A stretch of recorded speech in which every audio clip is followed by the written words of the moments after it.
Olá e bem-vindos! Hoje vamos fazer uma coisa um pouco diferente. Vamos entrar no mundo da investigação médica. Pensem nisto como uma história de detetives, mas em vez de um crime, temos um mistério científico para resolver. A cena do crime, o rim humano. E a nossa principal pista, um medicamento muito comum. E o mistério é este. É uma grande pergunta. Será que um medicamento bem comum usado para tratar inchaço, pode mesmo, a sério, ajudar um rim que já está bastante danificado? Ou seja, ele trata o sintoma, mas será que trata a doença? É isso que vamos descobrir. Ok, então, como em qualquer boa investigação, temos de começar pela cena do crime. Vamos perceber primeiro que condição é esta, qual é o problema que os cientistas estavam a tentar resolver. Então, o vilão da nossa história chama-se síndrome nefrótica. Para entender o que é, pensem nos rins como se fossem um filtro super avançado. Num corpo saudável, esse filtro deixa passar o lixo e mantém as coisas boas, que neste caso são as proteínas.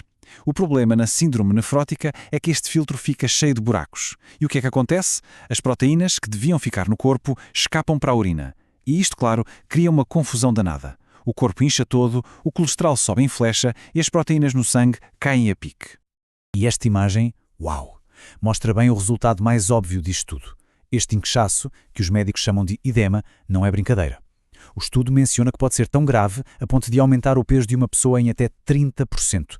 Imaginem só, é prova física e bem desconfortável de que algo lá dentro não está nada bem.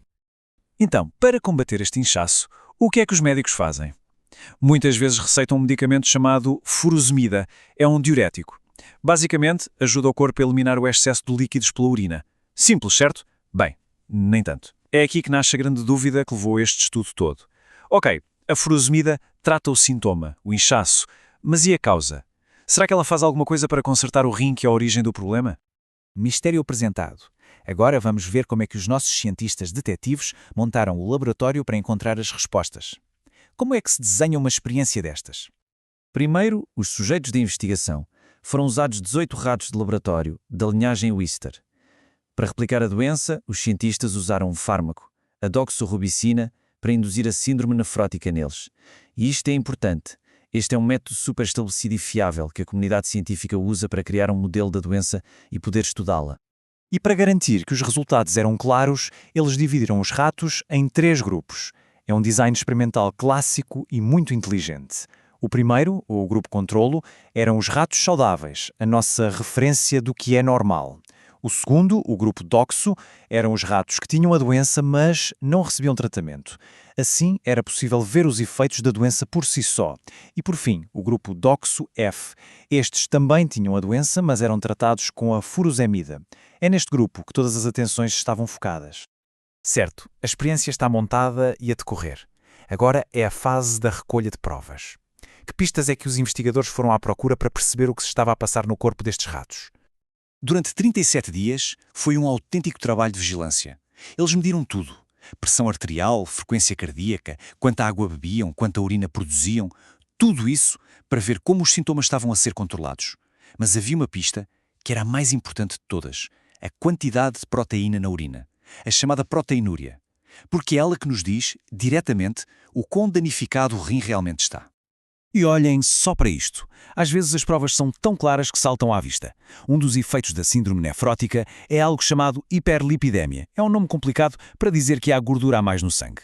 E a imagem não podia ser mais explícita. À esquerda, o sangue do grupo com a doença parece turvo, quase leitoso. À direita, o sangue do grupo saudável, limpo, escuro. A diferença é brutal. Ok, chegamos ao momento da verdade. O verdito. Depois de semanas a recolher dados, a observar, o que é que as provas nos dizem? O mistério está prestes a ser resolvido. Primeira parte do verdito. Um ponto a favor da furosemida. O medicamento conseguiu, de facto, baixar a pressão arterial dos ratos tratados. E isto é ótimo, porque a tensão alta é uma complicação muito perigosa desta doença. Segunda parte, outro ponto positivo. O medicamento fez exatamente o que se esperava dele como diurético. Aumentou a produção de urina e ajudou a eliminar mais sódio, ou seja, estava a combater a retenção de líquidos, a causa do inchaço. Até aqui, tudo bem. Mas, e aqui vem o ponto crucial, a prova final. Apesar de ser boa a tratar os sintomas, a furosemida falhou redondamente no teste mais importante de todos. O estudo foi claríssimo. O medicamento não fez absolutamente nada para reduzir a perda de proteínas na urina.